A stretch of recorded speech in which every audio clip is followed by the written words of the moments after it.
Bom dia a todos, que a paz de nosso Senhor e Salvador Jesus Cristo esteja contigo, meu irmão e minha irmã. Nós estamos aqui no estudo sobre a vida de Jó e neste dia nós vamos falar sobre os debates. E você pode verificar que entre os capítulos 3 e 27 do livro de Jó, nós temos três grandes debates dos amigos dele: Elifaz, Bildade e Zofar, que apresentam suas teorias sobre o mal, e Jó, que defende a sua reputação. No primeiro debate, nós vemos que Jó chegou a dizer que devia perecer o dia em que nasceu. Depois de receber as mais trágicas notícias que se possa imaginar, de ser atingido por uma doença pavorosa, de ser abandonado em suas crenças pela própria esposa e de passar semanas assentado sobre as cinzas, Jó finalmente se pronuncia. Lamentou o fato de ter vindo ao mundo e amaldiçoou o dia do seu nascimento. Jó desejava não ter nascido. Seu sofrimento era insuportável. Faz desaparecer toda a alegria experimentada anteriormente. E ele concluiu que nada do que fez ou experimentou valeu a pena. Anseia pela paz da sepultura e sente que até isso lhe é negado. Depois vem Elifaz, que diz: não desprezes a disciplina do Todo-Poderoso. A fala inicial de Jó foi apenas um desabafo.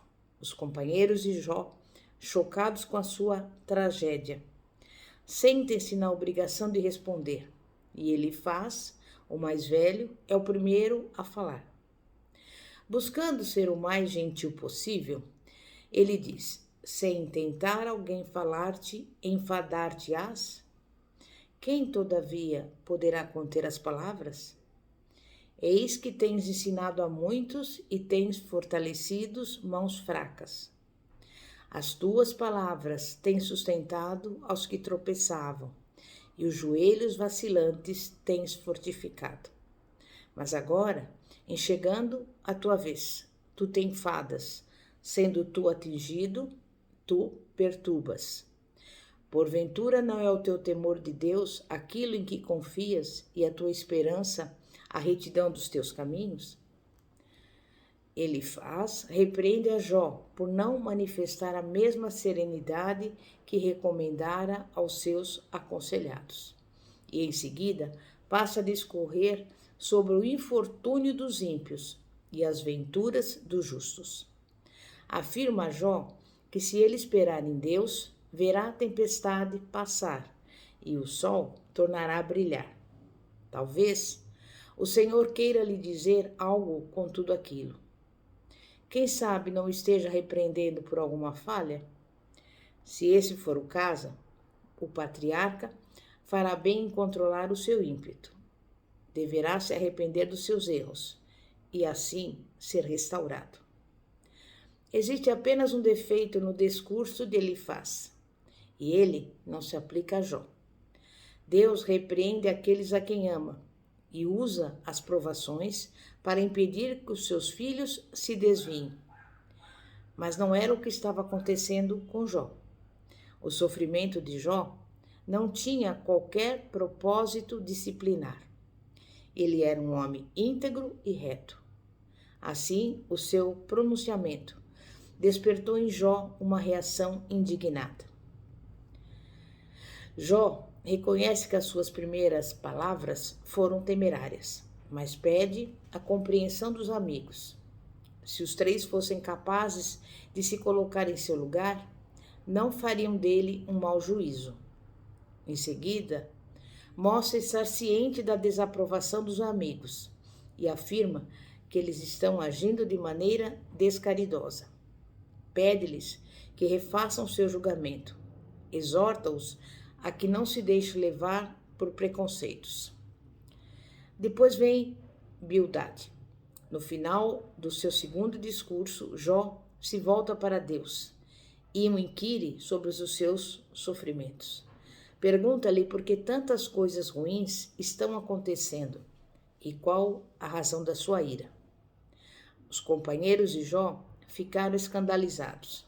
Bildade, contrariado, diz a Jó que na sua tentativa de justificar a si mesmo está pondo em dúvida a justiça de Deus.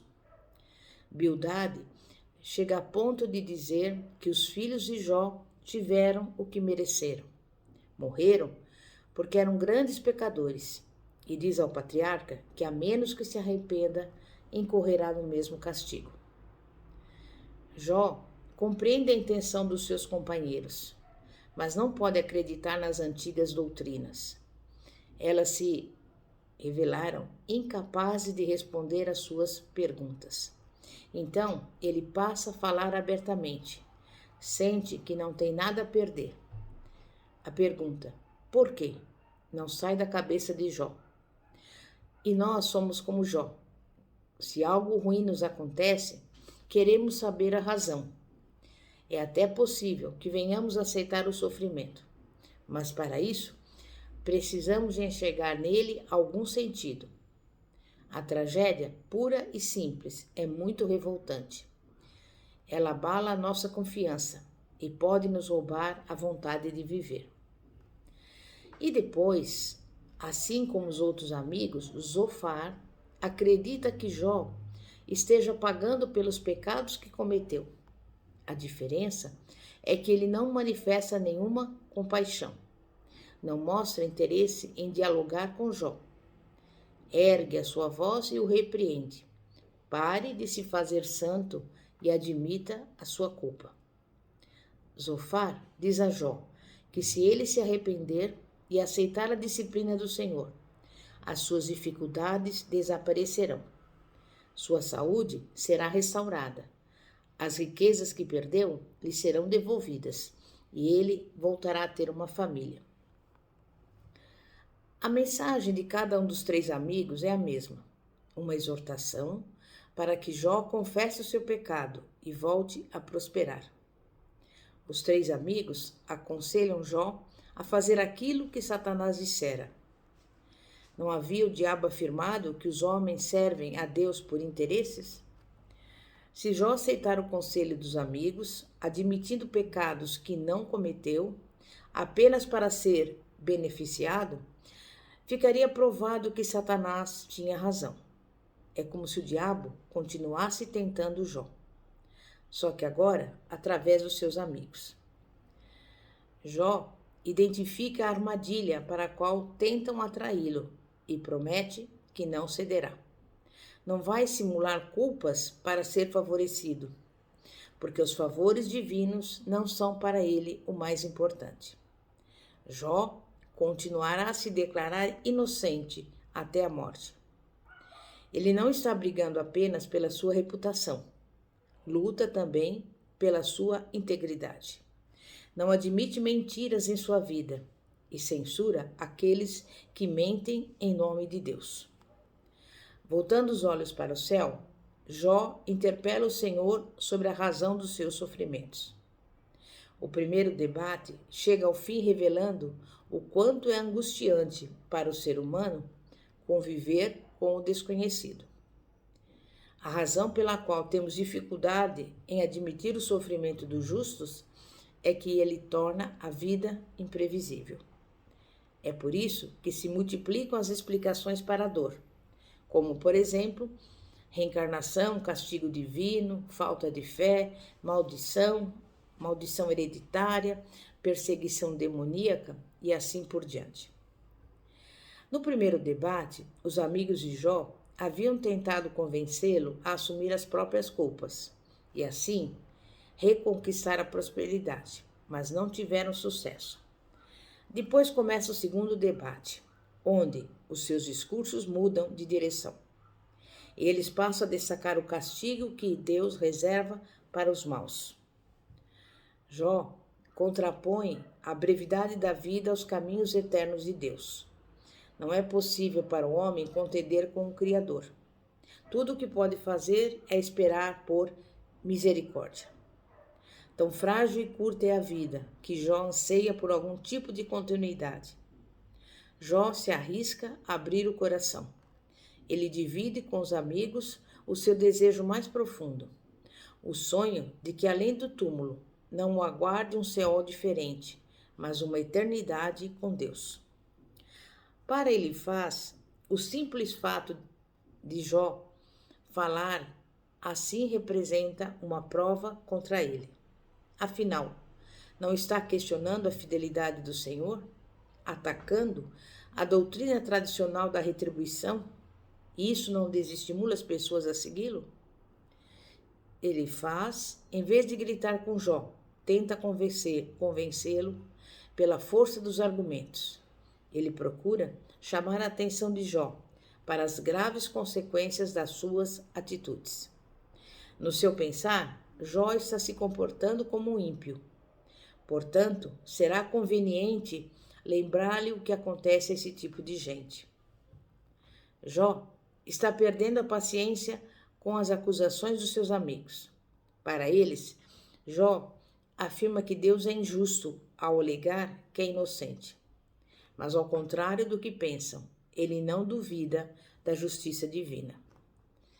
A discordância entre os quatro não reside no fato de Deus ser fiel ou não, mas no modo como vem essa fidelidade se concretizar, particularmente em como ela se concretiza na experiência de Jó.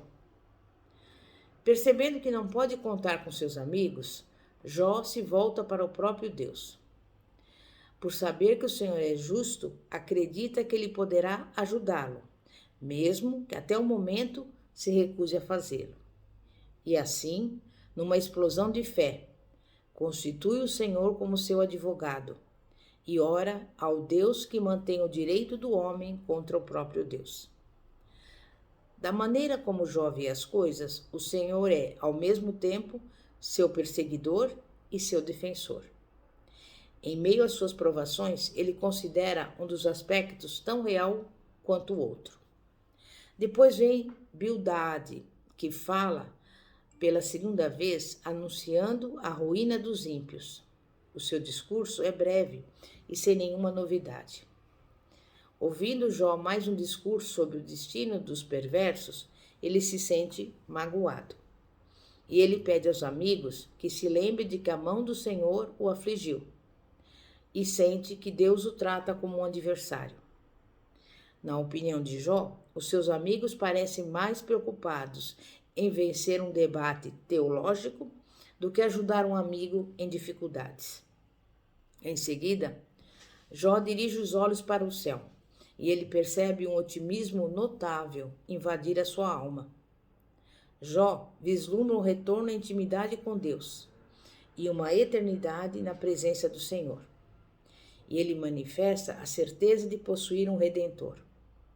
Está convicto que Deus irá valer-lhe, tanto no presente como na eternidade. E antes que houvesse perdido as suas riquezas, filhos, saúde, amigos e reputação, Jó tinha a certeza de possuir um Salvador. O Senhor era o seu Redentor, era o seu amigo. Sabia que Jó tinha a certeza de possuir também um Salvador vivo. O seu Redentor em breve se levantaria na terra, vindicando-o. E Jó também tinha certeza de possuir a salvação. Ele tinha a convicção de que venceria a morte e o sofrimento e veria a Deus. Depois vem Zofar, mostrando-se ofendido com os questionamentos de Jó e trazendo a questão do castigo dos ímpios de volta ao debate. Para Zofar, ainda que os justos atravessem dificuldades e os injustos alcancem vitória, tudo não passa de uma situação transitória. A alegria dos perversos é breve e o seu sofrimento é duradouro. Jó ataca violentamente a alegação de Zofar e afirma que muitos ímpios desfrutam de abundância a vida inteira. E ao falar sobre as desigualdades da vida, Jó não pretende afirmar que todos os justos padecem ou que os ímpios sempre se saem bem. O que ele diz é que a vida não é tão simples. Ainda que muitos ímpios possam prevalecer através da força e da desonestidade, Jó deixa claro que jamais será um deles. Não inveja as suas riquezas, porque eles não desfrutam da comunhão com Deus. Os amigos de Jó poderiam dizer que o castigo divino não é derramado sobre os perversos em vida, mas através da sua descendência. Mas esse argumento não convence Jó, porque seria injusto e inútil. Quando termina o segundo ciclo de debates, o impasse permanece. Jó avançou na compreensão das verdades divinas, embora ainda não tenha encontrado resposta para suas perguntas. Os três amigos viram seus argumentos serem destruídos, mas não abriram mão das suas convicções. A disputa agora se encaminha para o final, e os homens farão algumas considerações antes que Deus se pronuncie. Mas já é visível que o caminho escolhido por Jó é o mais correto. Amém? E que nós possamos também compreender os caminhos do Senhor. Embora sejam mais altos que os nossos, nós sabemos que Deus tem o melhor para nós, porque Ele não mudou. É o mesmo ontem, hoje e será eternamente. Em nome de Jesus. Santíssimo Deus e poderoso Pai, Pai de nosso Senhor e Salvador Jesus Cristo. Nós estamos aqui, nesse momento, estudando a vida de Jó. E vemos, Pai, que existe muita discussão a respeito do sofrimento. Mas nós nos detemos na afirmação de Jesus. Neste mundo tereis aflições, mas tende bom ânimo. Eu venci o mundo. E é com base nessa palavra, Pai, que nós estamos aqui para agradecer ao Senhor por mais um dia de vida, por mais um dia em que podemos estar diante da Tua presença. Lembrando que Deus é o Todo-Poderoso, é o Criador dos céus e da terra. E para Ele não haverá nada demasiadamente difícil. E por isso, nesse dia, nós entregamos a nossa vida, a nossa casa, a nossa família, o nosso ministério em Suas mãos. E agradecemos pela bênção, pela vitória, porque sabemos que a vontade de Deus é boa, perfeita e agradável. E sabemos que para Ele não haverá impossíveis nas Suas promessas. E é com isso que nós encerramos hoje este discurso para confiar sempre no Senhor, porque é a palavra de Deus que nos diz. Tudo que nós pedimos em oração, crendo, receberemos. Em nome de Jesus. Amém e graças a Deus. Pastora Fátima, da Igreja Evangélica Apostólica Poder de Cristo. Que a paz de nosso Senhor e Salvador Jesus Cristo esteja contigo. Amém e graças a Deus. Glória a Deus. Aleluia.